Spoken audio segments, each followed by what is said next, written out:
నెల్లూరు జిల్లా ఆత్మకూరు పట్టణంలో ఉన్న ప్రొహిబిషన్ అండ్ యాక్సెస్ కార్యాలయాన్ని జిల్లా డిప్యూటీ కమిషనర్ శ్రీనివాసరావు తనిఖీ చేశారు. రాష్ట్రంలో నూతన మద్యం పాలసీ విధానం ప్రకారం ప్రైవేటు మద్యం షాపులకు దరఖాస్తులు ఆహ్వానిస్తున్నట్టు తెలిపారు.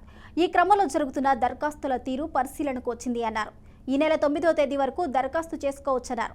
11వ తేదీన నెల్లూరులో లాటరీ విధానం ద్వారా మద్యం షాపులు కేటాయిస్తామని తెలిపారు. ఆత్మకూరు స్టేషన్ని ఈ నూతన ఎక్సైజ్ పాలసీలో భాగం ఒక అప్లికేషన్ రిసీవింగ్ కౌంటర్స్ని పరిశీలించడం కోసం రావడం జరిగింది.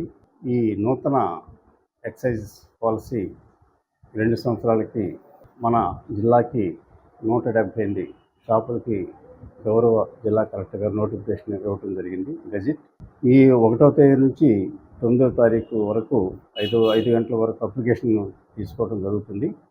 ఆ తర్వాత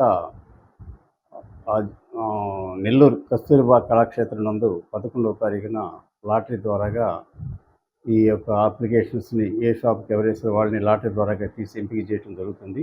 తర్వాత ఈ నూతన పాలసీలో అందరికీ పార్టిసిపేట్ చేయడానికి